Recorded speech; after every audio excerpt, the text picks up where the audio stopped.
Some styles of jiu-jitsu are so traditional, you feel like you're fighting in 1993. Others are built entirely around not drilling. One of these styles might save your body, the other one destroys your knees. And one might just be complete nonsense, but effective nonsense. We're going to break down the 6 major jiu-jitsu styles, and by the end, you know which one is right for you. But trust me, you're going to want to see the last one. It breaks every rule and still works.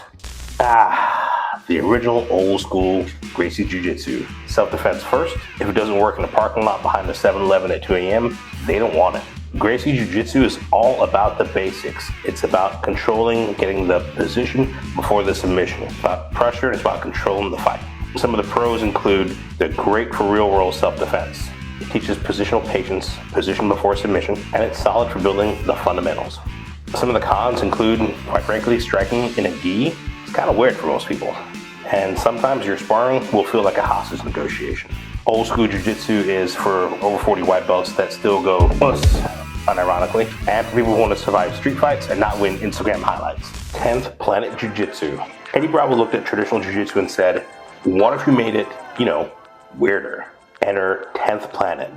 No gi, no belt ranks, no rules, just weed, flexibility, and conspiracy theories.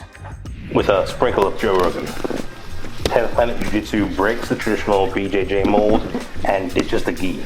The reason for Eddie Bravo to develop this style is he wanted to make something a little more effective for MMA and the real world. Signature positions include the rubber guard, the lockdown truck, the death orchid, to name a few. Some of the pros for 10th Planet Jiu-Jitsu include they've got nasty submissions. Have you ever seen a banana split? Oof, it's nasty stuff. 2, it's unorthodox and hard to defend. That means when you roll with people that haven't trained with anybody from 10th Planet before, you're going to give them a hell of a hard time rolling. And lastly, it's a fun and playful culture, right? Who wouldn't want to be a part of that? Some of the cons for 10th Planet Jiu-Jitsu include your spine has to be made of Play-Doh, and you may be accused of witchcraft by traditionalists.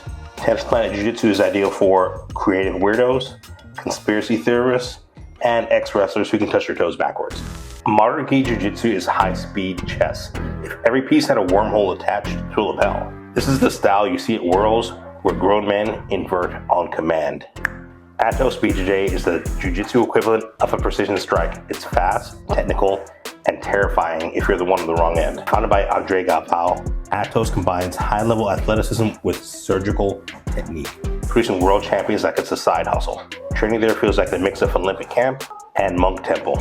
Explosive takedowns, brutal pressure passing, and the occasional spiritual awakening via knee on belly. It's a gym where guard pulls are strategic and bare bowls are practically a native language. Some of the pros of Atos BJJ include lightning fast transitions, gi grip strategy, and quite frankly, it's one of the most fun types of jiu-jitsu to watch. Cons include some of the sweeps and steps require a significant and strategic grip sequence, which may be complicated for most users. And your lapels have more knots than a Boy Scout camp. Atos BJJ is ideal for young bendy nerds who treat jiu-jitsu like it's a puzzle box. And anyone who's ever thought, what if my belt was a weapon too? B-Team is a cool kid breakaway squad. It's no gi, sub only, and it's the right mix of athleticism and sarcasm. Basically, if you can't pass a card, you'll hook before the guy realizes. Because we all know Craig Jones is Australia's best import, besides Chris Hemsworth. More than capable to take on the world, the whole world by storm. Speaking of the world, did you know that it's a better place because you're in it? B-Team Jiu-Jitsu is a level band of savages that broke off from the Danaher Death Squad. And decided that Jiu-Jitsu should be both lethal and hilarious. Based in Austin, Texas, they've got world-class grappling chops, but trade cult vibes for chaos, jokes, and just enough discipline to win at ADCC. It's a gym where trash talk flows as freely as guillotines, and where leg locks, wrestling, and memes all share the mat space. Some of the pros for B-Team Jiu-Jitsu includes you have devastating leg lock system. I mean, why would you not attack 50% of the human body? Next, you have solid wrestling integration, which is thoroughly lacking in a lot of other jiu-jitsu styles. And, lastly, you have fun meme-filled culture, which is great to be part of. Cons include, but are not limited to, you will be attacked by every IBJJF nerd on the planet. In the comment section, of course. And requires cardio, so sorry you 42-year-old dad, maybe this next one's a better fit for you. This is ideal for athletes with a chip in their shoulder and a burner Instagram account. And anyone who thinks guard pulling is a crime. Because it is. We're about to talk about flow jiu-jitsu, but after that, I'm going to show you a new method that's flipping the script on how we learn jiu-jitsu. And yeah, it kind of breaks all the rules. And while we're at it, take a second. I always like to hear back from you all. leave a message in the comments. Be sure to give me some feedback. What style of jiu-jitsu do you train? Not only does it help me know what kind of content to create, I just like to know the people that are in my comment section. Flow Jiu-Jitsu. This is a style where no one wins, and that's the point. Flow Jiu-Jitsu is all about feel, breath, and connection. You're not rolling, you're expressing. And while Flow Jiu-Jitsu may sound like a yoga retreat, make no mistake about it, these folks will invert, scramble, and choke you out in the next week with the smoothest transitions you've ever seen. It's all about movement, timing, and catching you slipping while you wonder how you ended up in triangle from bottom side control. Pros include great for longevity. I do mostly flow grappling at this point, and I've been doing grappling for about 20 plus years. So there are good days and there are bad days, but this has allowed me to take my training and be able to train a couple days a week routinely without tearing it to utter shreds. Next is it enhances your timing and your awareness. Being able to feel what's happening in the match often gets lost whenever there's a lot of tension, whenever guys are squeezing and going hard. When there's a flow, you can be connected to what's happening. And lastly, there's less ego, more chill. Sometimes it's a good thing. Some of the cons include, it may turn you into a spiritual nomad, and it may not be the most effective against an angry white belt. This style is ideal for ex-yoga junkies, brown belts with bad knees, and chill people who like to roll to jazz music. Remember earlier when I said there's a style of jiu-jitsu that skips drills altogether?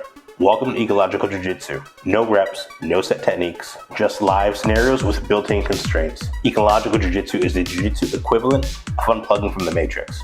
You stop drilling through dead patterns and start learning through live, chaotic, problem-solving rolls. It tosses out the old 1,000 reps mantra and instead says, let's explore, let's fail, adapt, and actually learn human skills. Think less kata and more controlled anarchy with a purpose. It's backed by motor learning science. Don't worry, you don't need a neuroscience degree to enjoy it. Though it helps if you got a love of whiteboards. If traditional jiu-jitsu is a classroom lecture, ecological jiu-jitsu is a jungle gym for your nervous system. Pros include it's extremely adaptive, and this can be extremely beneficial for athletes that have injuries or that have certain physical limitations due to disability perhaps, so you get to learn your own way. The second pro is it's engaging and organic.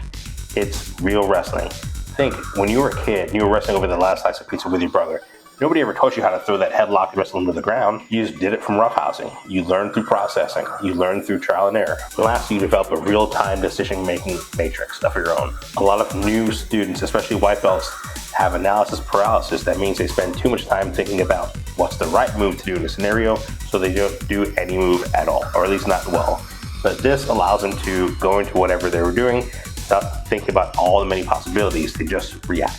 The cons include, quite frankly, if you're a traditionalist going into this, it can be kind of confusing whenever you change learning methodologies. And the second con is, quite frankly, it requires a really good coaching structure. Like all kinds of jiu-jitsu, it takes a while to get it to the masses. Good, solid coaching may not be available in your area at the moment. This could be ideal for people who hate drilling, love creativity, and want to be functionally fast. And for white belts who learn by doing, not by watching. You're thinking, honestly, which one's the best? Well, it's the one that fits your body, your mind, and your mat culture. If you want to roll like a street samurai, try old school jiu-jitsu. Want to melt some knees?